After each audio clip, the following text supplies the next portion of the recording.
में पधार चुके हैं। समस्त मीडिया के समस्त साथियों से हमारा आग्रह है कि वे सभी हमारे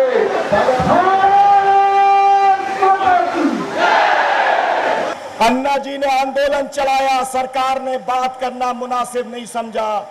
तब अन्ना जी ने कहा मैं फिर से जनता के बीच में जाऊंगा, मैं जनता को जागृत करने का काम करूंगा, एक बार फिर से मैं रामलीला मैदान में बैठूंगा, एक बार मैं फिर से अनशन करूंगा। मैं आपसे पूछना चाहता हूं सिवनी के नगरवासियों, जब अन्ना दिल्ली में बैठेंगे तो आप सिवनी में साथ देंगे? तो हाथ खड़ा करके बताइए। अन्ना जी इस मध्य प्रदेश के अंदर है, जोरदार तरीके से आपका लोग साथ देना चाहते, स्वागत करना चाहते हैं। आज से 60 साल पहले हमारे साथ एक धोखा हुआ। धोखा ये हुआ कि संविधान सभा बनी, देश आज़ाद हुआ, संविधान सभा बनी और संविधान बना।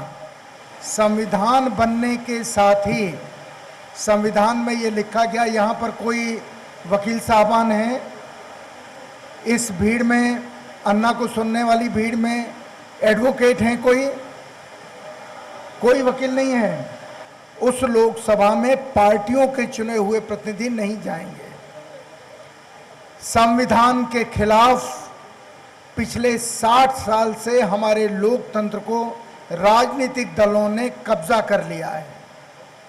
असंवैधानिक इस देश में संविधान के खिलाफ पिछले सन 52 से काम चल रहा है और जिसका नतीजा है कि हमारे देश का कोई भी कानून गरीब के, आम जनता के हित का नहीं बनता। जब आम जनता के हित का एक कानून बनाने की बात अन्ना जी ने की तो संसद ने झूठ बोल दिया। आपको शायद कोई कानून याद नहीं होगा जो कानून जिसका नाम लेके आप कलेक्टर साहब, एसपी साहब, मंत्री जी, केंद्रीय मंत्री किसी के पास चले जाएं और कहें ये कानून हमारे हक में है, हमें ये आपसे न्याय चाहिए, कोई किसी को याद नहीं होगा। जब भ्रष्टाचार नाक के ऊपर चला गया तब अन्ना ने कहा कि जन लोकपाल नाम का एक कानून जनता के हाथ में हथियार बना के देना चाहिए, जो भ्रष्टाचारियों के खिलाफ उस कानून का इस्तेमाल करके उस भ्रष्टाचारी को कानून की अदालत में ले आए। अन्ना की इस मांग को राजनीतिक दलों ने अनदेखा कर दिया और तब अन्ना को ये लगा कि इस देश के लोग कैसे हैं जो भ्रष्टाचार सह रहे हैं और बोल नहीं रहे हैं। अन्ना ने आमरण अनशन दिल्ली में घोषित कर दिया, आमरण अनशन कर दिया, जनता से अपील नहीं की कि आप भी हमारे साथ बैठो, क्योंकि अन्ना को जनता पे भरोसा ही नहीं था। जनता भ्रष्टाचार के खिलाफ आवाज़ नहीं उठा रही है, अन्ना किससे अपील करते हैं। उधर अन्ना का अनशन शुरू हुआ और इधर सारे देश में, और मुझे पूरा विश्वास है कि सिवनी में भी लोगों ने न केवल 2 साल पहले भूख हड़ताल की होगी, जुलूस निकाले होंगे, बच्चों ने नारे लगाए होंगे, मैं भी अन्ना, तुम भी अन्ना, अब तो सारा देश है अन्ना। ज़रूर यहाँ भी हुआ होगा क्योंकि देश में हर जगह हुआ। नतीजा जब सारा देश खड़ा हो गया और देश ने अन्ना को गलत साबित कर दिया। देश ने कहा अन्ना आप वहाँ भूख हड़ताल कर रहे हैं, सारे देश में हम खड़े होकर के आपके लिए लड़ने मरने को तैयार हैं, और उसने राजनीतिक दलों को और सरकारों को डरा दिया। लोकसभा की बैठक हुई, लोकसभा की बैठक में एक लाइन का प्रस्ताव पास हुआ। उस लोकसभा की बैठक में हर आदमी उपस्थित था। कौन था? मनमोहन सिंह जी थे, सोनिया जी थी, सुषमा जी थी, लालकृष्ण आडवाणी थे, मुरली मनोहर जोशी थे। आपके सांसद का नाम क्या है?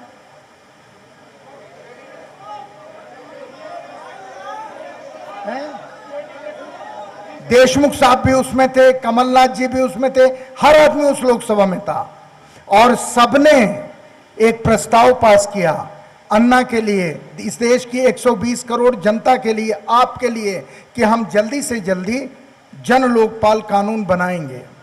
2 साल बीत गए, किसी को उस जन लोकपाल की याद नहीं है। क्यों?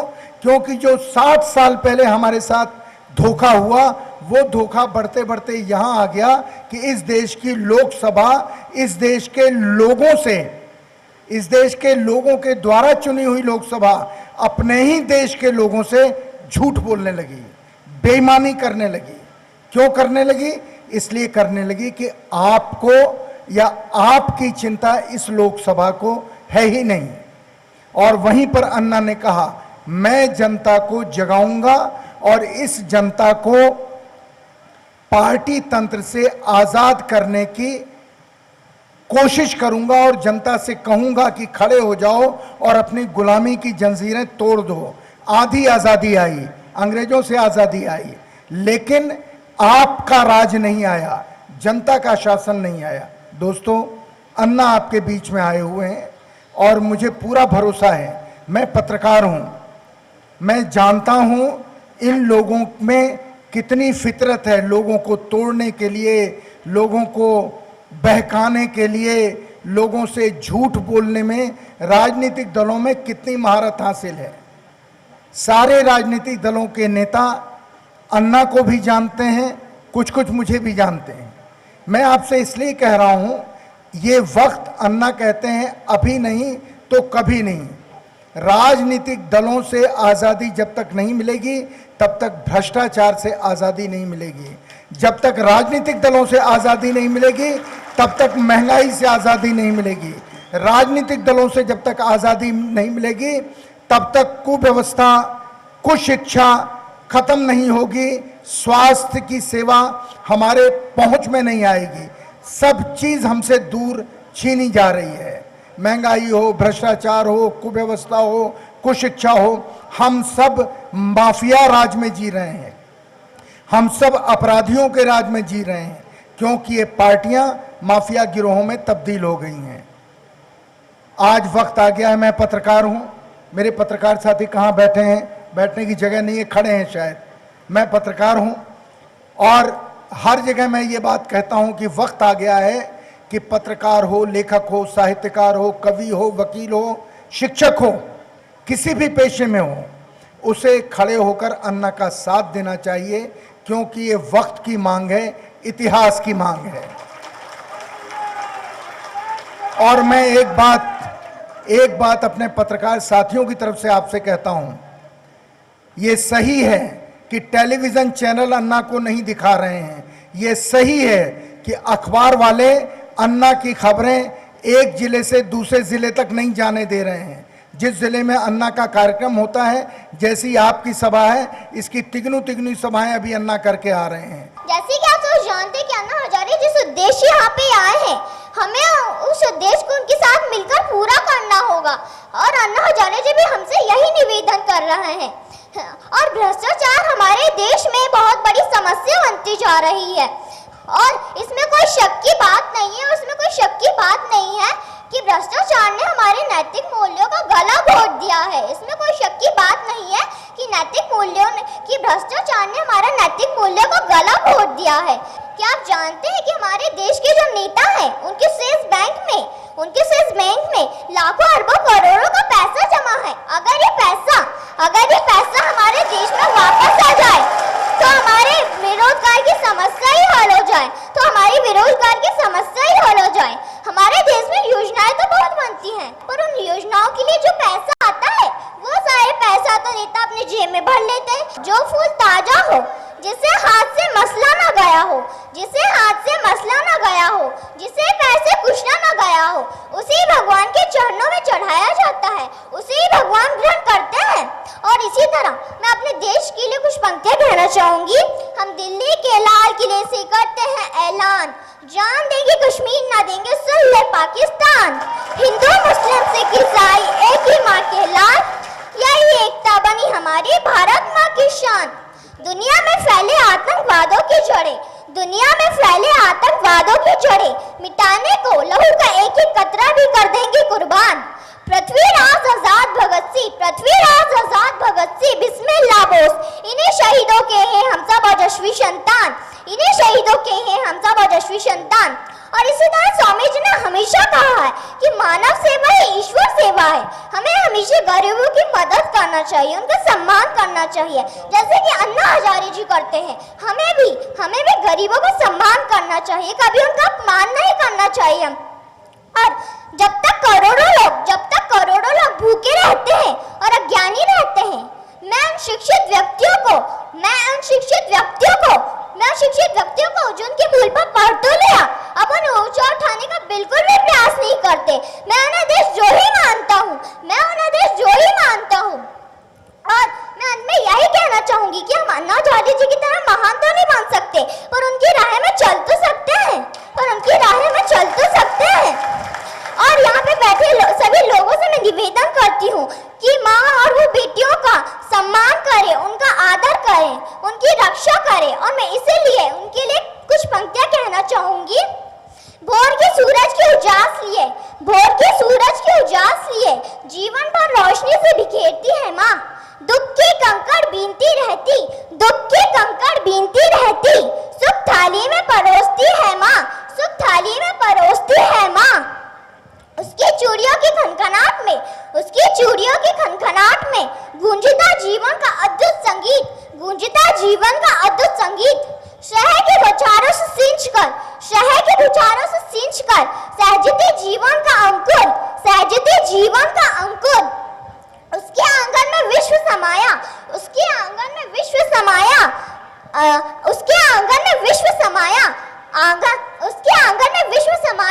जी, अमृत से भी मधुर होता है। माँ के हाथ का हर निवाला जीवन अर्पण कर देता है। धन्यवाद। समूल भ्रष्टाचार का उन्मूलन करना है तो हर परिवार से ऐसे बच्चों को निर्माण होना बहुत जरूरी है देश के लिए।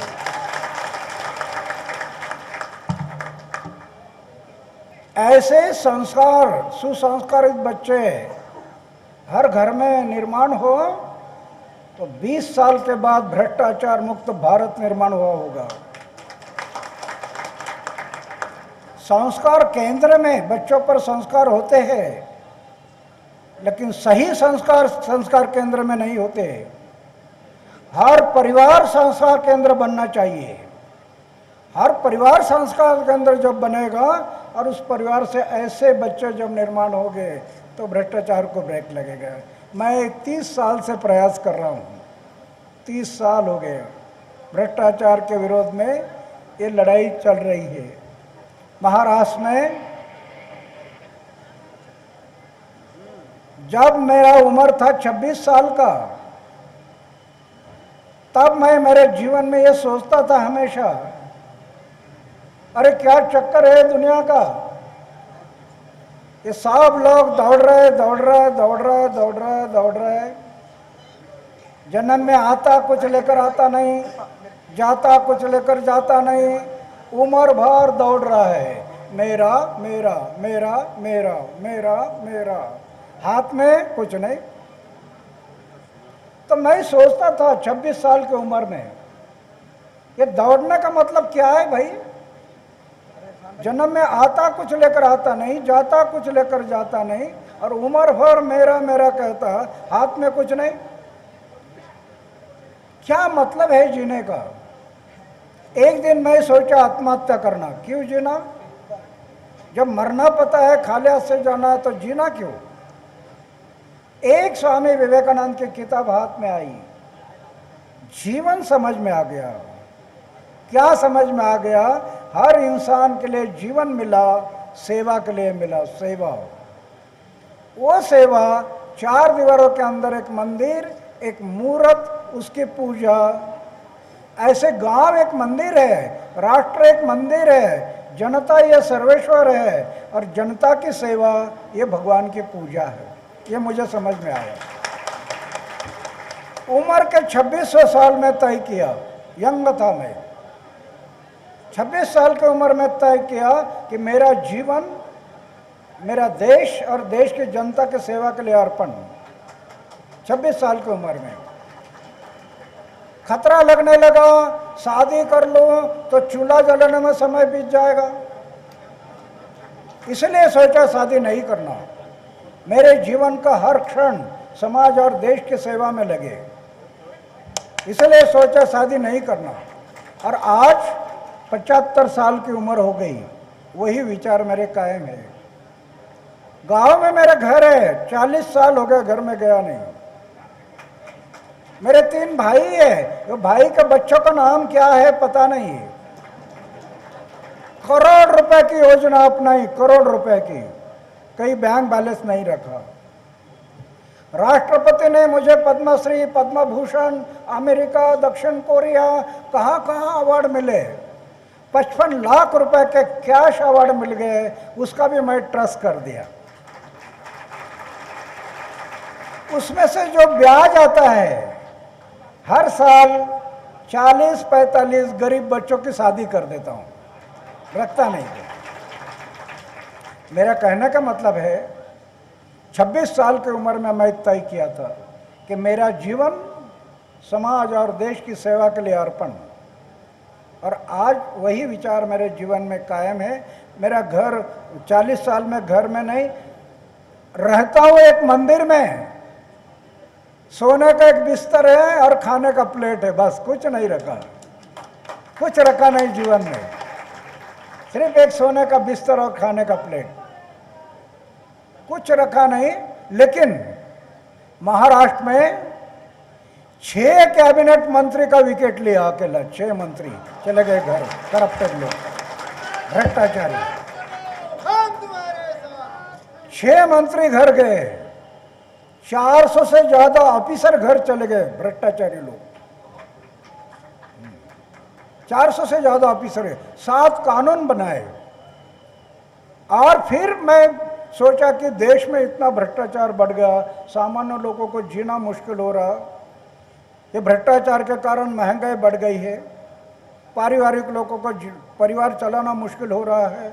हमारी जितनी योजना चल रही है, 1 रुपए से 10 पैसा नहीं जा रहा योजना पर, पूरा पर्कुलेशन लगा है। इसलिए मैं पीछे पड़ा भारत सरकार के, जन लोकपाल बिल लाओ, एक ड्राफ्ट बना कर दिया। जन लोकपाल बिल के लिए पीछे पड़ा। जन लोकपाल बिल के लिए पहले आंदोलन हुआ 5 अप्रैल 2011 में। ड्राफ्टिंग कमेटी बनी, लेकिन सरकार ने धोखाधड़ी किया। उसके बाद मैं बैठा रामलीला मैदान, 3-4 बार ये धोखाधड़ी हुई लोकपाल के लिए। आखिर मैं रामलीला मैदान पर बैठना था, सरकार को बोला भाई मुझे जगह तो दो अनशन के लिए। सरकार अनशन के लिए जगह देने के लिए तैयार नहीं। फिर मैंने तय किया जेपी गार्डन में बैठेंगे 16 अगस्त को, जगह नहीं देते ना, जेपी गार्डन में बैठेंगे। सवेरे सवेरे पुलिस ऑफिसर के 2 गाड़ियां आ गई और मुझे घर से उठा कर लेकर गई। मैं बोला क्या कसूर है बताइए तो, क्या कसूर है मेरा? बोले आपके आंदोलन से शांति भंग होगा। मैं बोला 30 साल मैं आंदोलन कर रहा, कभी शांति का भंग नहीं किया मैं। अभी कैसे होगा? बोले अभी होने वाला है। मैं बोला क्या सपना आ गया आपको? अभी होने वाला है। फिर नहीं, बोले हमारे साहब ने बुलाया। मैं बोला चलो, गया मैं। मुझे कोर्ट के सामने खड़ा किया और कोर्ट ने मुझे सजा सुनाई, 7 दिन की कैद। मैं बोला क्या कसूर है बताइए तो, कुछ बताया नहीं। मैं बोला ठीक है आप भेज रहे ना जेल में, भेजो। मैं क्या नया नहीं जेल के लिए, अरे कई बार जेल में गया मैं। जेल में जाना यह अलंकार होता है जीवन का, समाज और देश के लिए। समाज और देश के लिए जेल में जाना जीवन का अलंकार होता है। कई बार मैं जेल में गया तो वहां पर भी मुझे भेजा जेल में, तिहाड़ जेल। 4:30 बजे मैं गया, मुझे कैदी के कपड़े दे दिए, बिस्तर बिछाने के लिए चादर दे दिए। तो मैं दिन भर थका था, 4:30 बजे मैं गया, थोड़ा चादर बिछा और सोचा थोड़ा आराम करेंगे। दिन भर थकावट आ गई। इतने में फिर से पुलिस की एक गाड़ी आ गई, पुलिस ऑफिसर, और मुझे कहने लगे आपकी सजा माफ हो गई। अरे अभी तो आया मैं, 1.5 घंटे के अंदर मेरी सजा कैसे माफ हो गई? तो मैं उनको बोला मैं तो अभी बाहर नहीं जाऊंगा जेल के, मुझे जितनी सजा है ना उतनी इधर रहूंगा, मैं बाहर नहीं जाऊंगा। उनको वापस भेज दिया। मैं बोला बाहर नहीं जाऊंगा मैं अभी। फिर वो गए, बोले हमारे डीजी साहब के पास चलो। मैं बोला चलो। डीजी साहब के दफ्तर में गए तो डीजी साहब भी कहने लगे आप अभी जेल के बाहर आ गए, अभी दोबारा जेल में नहीं जा सकते। अरे मैं बोला आपके साथ बात करने के लिए बुलाया ना, आप भी बोल रहे हैं। तो मैं उनको बताया फिर मैं अगर जेल में नहीं जाने देंगे तो मैं जेल के बाहर भी नहीं जाऊंगा, आपके दफ्तर में बैठूंगा। अगर मुझे निकालना है, अगर मुझे निकालना है तो धक्के मार के निकालो, नहीं तो मुझे उठाकर गेट के बाहर रख दो, मैं नहीं जाऊंगा। बैठा रहा 3 दिन। उसके बाद मुझे जगह दिखाई रामलीला मैदान, और जेल से निकल गया तो आपने देखा 4 किलोमीटर पूरा पब्लिक ही पब्लिक था। मेरा कहने का मतलब है रामदेव बाबा के साथ जो हादसा हुआ ना, रात को लाठी चली 1 बजे महिलाओं पर, और रामदेव बाबा को प्लेन में बिठाया और हरिद्वार लेकर गए। वही प्लान मेरे बारे में था कि अन्ना को जेल में डालना और बाद में 1-2 घंटे के बाद उसको बताना कि आपको छोड़ दिया, गाड़ी में बिठाना और गाड़ी सीधी एयरपोर्ट, इंडियन एयरफोर्स का प्लेन रेडी रखा था दिल्ली एयरपोर्ट। मुझे बोलना आपको छोड़ दिया, गाड़ी में बिठाकर सीधा एयरपोर्ट, प्लेन में बिठाना और सीधा पूना, और पूना से भंडारदरा, आंदोलन ना हो। ये प्लान था, प्लान किया था ये। लेकिन जब मैं बोला कि मैं बाहर नहीं जाऊंगा, उनका प्लान ही फेल हो गया। कौन था प्लान करने वाला आपको पता है? किसने प्लान किया था?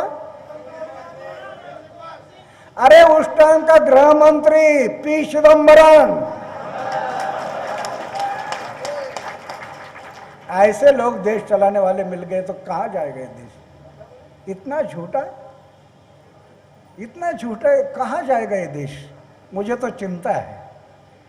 इसलिए मैं ये आंदोलन का पीछे जो पड़ा है, मैं तो सिर्फ आंदोलन नहीं, पहले कई गांव बनाए। महात्मा गांधी जो सोचते थे देश बदलने के लिए पहले गांव बनाना है, जब तक गांव नहीं बनेंगे तब तक देश नहीं बनेगा। तो पहले मैं गांव बनाने के लिए पहले गांव में काम शुरू किया। जिस गांव में 40 शराब की भट्टी थी, आज उस गांव में 16 साल हो गए बीड़ी सिगरेट खैनी बिक्री के लिए नहीं, 16 साल हो गए।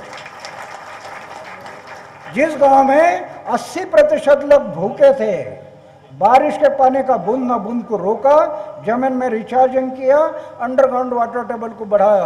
और जिस गांव में 400 एकड़ में एक फसल के लिए पानी नहीं मिलता था, आज 1500 एकड़ जमीन में 2 फसल के लिए पानी मिल रहा। आज हमारी सरकारें सोचती है देश की अर्थनीति बदलनी है, तो अर्थनीति बदलने के लिए क्या सोच रही है? विदेशी कंपनी बुलाना, किसानों की जमीन लेना, जमीन नहीं दी किसान ने डंडा चलाना, डंडा से काम नहीं हुआ गोली चलाना। अर्थनीति बदलनी है विदेशी कंपनियों को बुलाकर। अरे महात्मा गांधी ने कहा था इस देश की अर्थनीति बदलना है तो पहले गांव की अर्थनीति बदलनी पड़ेगी। जब तक गांव की अर्थनीति नहीं बदलती तब तक देश की अर्थनीति नहीं बदलेगी। आज देखो ना, हम लोग प्रयोग किया कई गांव में, आकर देखना चाहिए सरकार के लोगों ने कैसे अर्थनीति बदलती है। जिस गांव में 300 लीटर दूध बाहर नहीं जाता था, आज उस गांव से 5,500 लीटर पर डे दूध बाहर जा रहा है। 1.25 लाख रुपया गांव में आ रहा है। तो मेरा कहने का मतलब है ये दोनों काम हमें करना पड़ेगा, डेवलपमेंट, विकास, और विकास में जो पर्कुलेशन कर लगा है करप्शन का उसको रोकना। इसके कारण मैं रामलीला मैदान पर बैठा था। जन लोकपाल अगर आ गया तो 60-65% करप्शन को ब्रेक लगेगा। इसलिए मैं रामलीला मैदान में बैठ गया। 12 दिन के बाद पंत प्रधान जी ने मंत्री भेजा, आपकी सेहत की चिंता है, आप जल्दी अनशन छोड़िए। मैं बोला 3 बातें करो, संसद में 3 बातों पर बिल पास करो, बाकी बातें हम बात करेंगे। 3 बातें क्या थी? क्लास 1, 2, 3, 4 ऑफिसर सरकार का कंट्रोल निकालो, लोकपाल के दायरे में लाओ। आज गरीब लोगों को तकलीफ होता है, पैसे दिए बिना काम ही नहीं करते। अगर नहीं पैसा दिया तो कल आओ, परसों आओ, नरसों आओ, चक्कर काटने के लिए लगाते। तो class 1, class 2, class 3, class 4 Lokpal के दायरे में लाओ, एक। दूसरा, हर राज्यों में लोकायुक्त बिल लाओ, सशक्त लोकायुक्त। और तीसरा, हर दफ्तर के बाहर बोर्ड लगाओ, हर दफ्तर के बाहर बोर्ड कि जनता का काम हमारा दफ्तर कितना दिन में करता है, बोर्ड लगाओ। अगर उतना दिन में नहीं किया तो उस अफसर को फाइन करो और उनके पेमेंट से काटो। ये 3 बातें करो। अरे आप जानते हैं 26 जनवरी 1950 में जनता मालिक बन गए ना देश की, सरकारी तिजोरी उनकी है ना। सरकारी तिजोरी में जमा होने वाला पैसा आज सरकार के व्यवस्थापन, गाड़ी, बंगला, ऑफिस, पगार, ये सब फैसिलिटी पर कितना पैसा खर्चा होता है पता है? 70 से 72% जनता का पैसा, 70 से 72%। बचे 28%, उसमें से 15% करप्शन। कैसे देश आगे बढ़ेगा? इस हालत में, किसी हालत में देश आगे नहीं बढ़ सकता।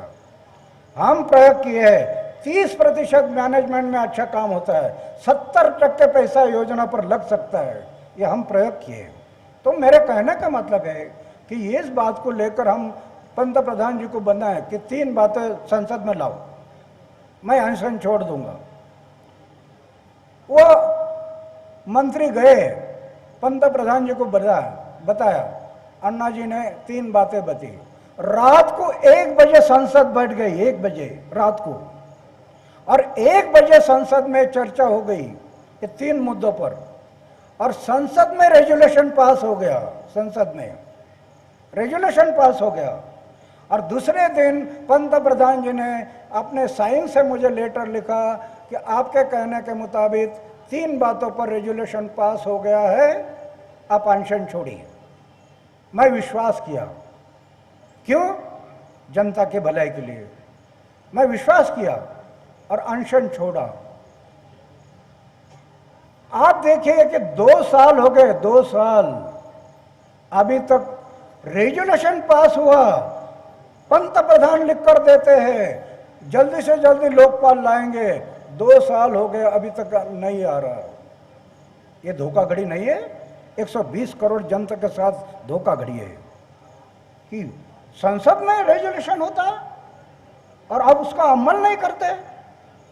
पंत प्रधान लिख कर देते हैं और उसका अमल नहीं करते।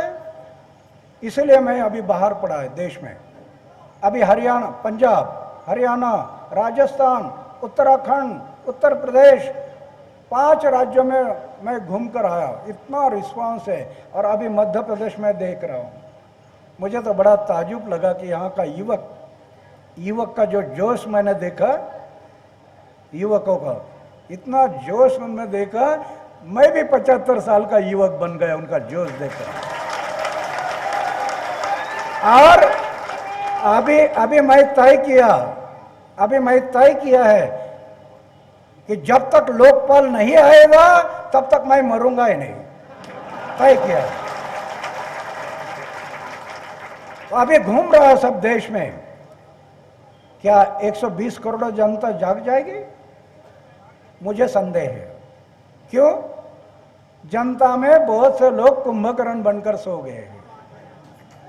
उनको ढोल बजाओ, ताशे बजाओ, नगारे बजाओ, जाग नहीं आती। लेकिन और 8 महीना 10 महीना मैं अगर देश में घुमा, 6 करोड़ लोगों को संगठित करूंगा। 6 करोड़ लोग देश के, और 6 करोड़ लोग अगर संगठित हो गए तो सरकार का नाक दबाने से मुंह खुल जाएगा। अगर 6 करोड़ लोग संगठित हो गए तो हो सकता है दिसंबर जनवरी के लगभग फिर से मैं होगा रामलीला मैदान और आप होगे तिरंगा लेकर रास्ते पर। भारत माता की जय, वंदे मातरम, इंकलाब जिंदाबाद। और जनता ही कहेगी फिर सरकार को, जन लोकपाल लाओ नहीं तो जाओ। दोनों में एक लाना पड़ेगा जन लोकपाल। और जन लोकपाल आ गया तो गरीब लोगों को न्याय मिलेगा, गरीब लोगों को न्याय मिलेगा। अरे आज कोई सुनते नहीं उनके, तो ये गरीब लोगों को न्याय मिलेगा लोकपाल के बाद, लोकपाल कानून बनने के बाद। फिर लोकपाल आ गया, भ्रष्टाचार को मिटाना तो सिर्फ एक लोकपाल से काम नहीं चलेगा। Right to reject, right to reject क्या है? राइट टू रिजेक्ट, एक मतदार संघ में 5 उम्मीदवार खड़े हैं, 5 उम्मीदवार। वोटर जाता है वोटिंग करने के लिए, वो देखता अरे ये तो 5 भी गुंडा है, मैं वोट किसको देना, ये तो एक भी ठीक नहीं इसमें। उसके सामने प्रश्न है। इसलिए हमारा कहना है 5 उम्मीदवार खड़े हैं, वोटर बोलते एक भी ठीक नहीं है, तो 6वां चिन्ह डाल दो, आखिरी चिन्ह नापसंदी, आखिरी चिन्ह वोटर के लिए आखिरी चिन्ह। अभी मतदाता देखेगा एक भी पसंद नहीं है, नापसंदी पर मोहर लगाएगा। और 5 उम्मीदवार से नापसंदी पर मोहर ज्यादा लग गया, इलेक्शन कैंसर, फेल इलेक्शन ले लो। बंटवारा करो, पैसा कहां तक बंटवारे करते हैं?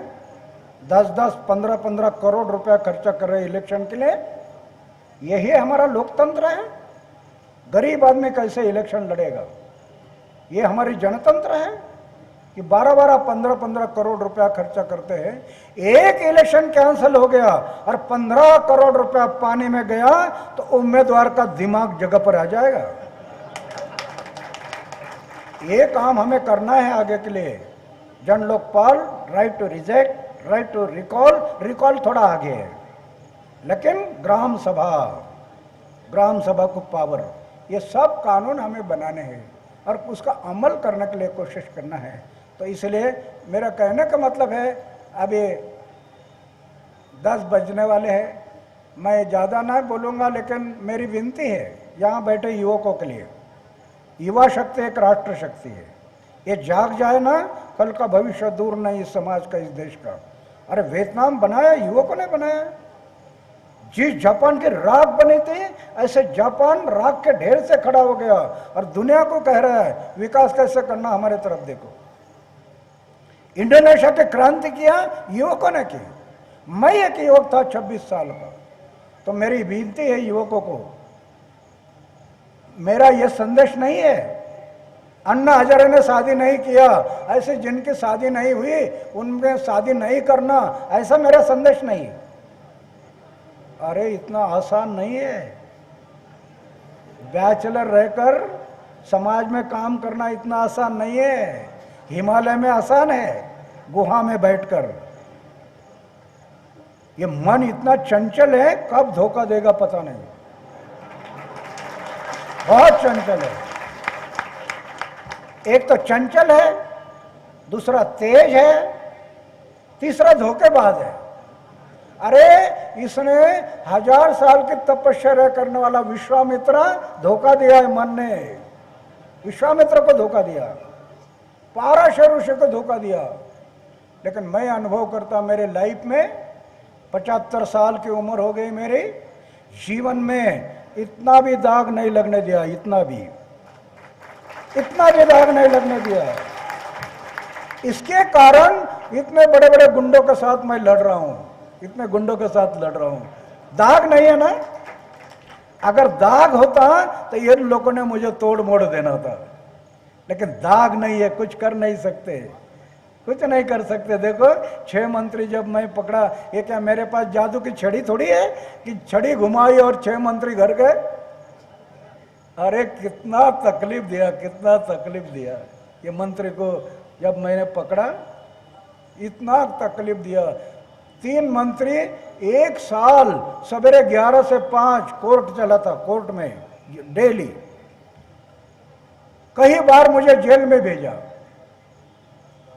2 बार मुझे 30-30 लाख रुपए की सुपारी दी मारने की, अन्ना को खत्म करना।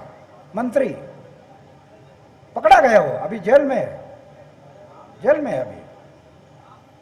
30 लाख रुपए की सुपारी दी, लेकिन मारने वाले जो थे ना, उन्होंने बताया ये अन्ना के साथ में जो आदमी है ना, उनको हम मारते हैं, लेकिन अन्ना को नहीं मारेंगे, वो तो साधु पुरुष है।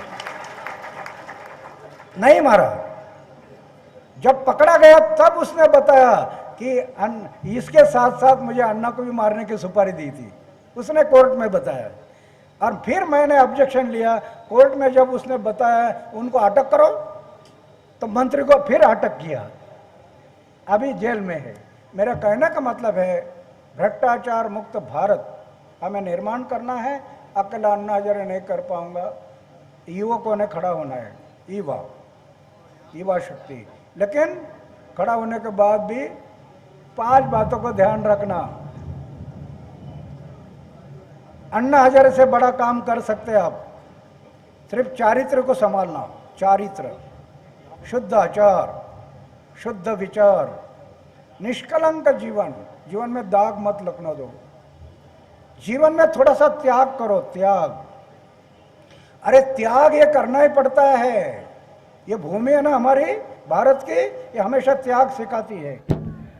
हम खेती में देखते हैं ना, ज्वार बाजरा मक्का का दाना से भरा हुआ भुट्टा नजर आता है। कब आता है?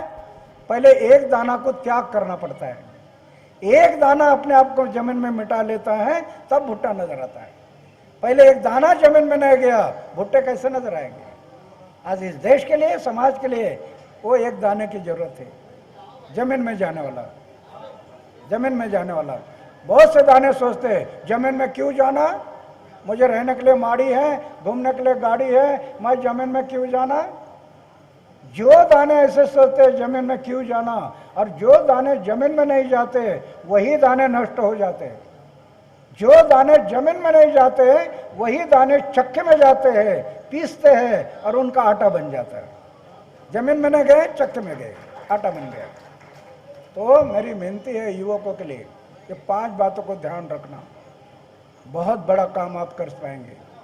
अभी जो लोग आगे आ रहे हैं, 32,000 तरुण, 32,000 लोग आगे आ गए 1 साल देने के लिए।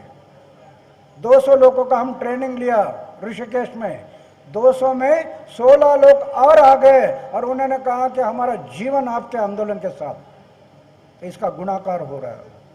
इसमें आशा का किरण है कि एक दिन जन लोकपाल तो लाएंगे, लेकिन भ्रष्टाचार मुक्त भारत को हम निर्माण करेंगे, ऐसा मुझे विश्वास हो रहा है। तो समय काफ़ी हो गया, मैं इससे ज़्यादा ना कहते हुए आप सबके लिए धन्यवाद करता हूँ। भारत माता की वंदे इंकलाब।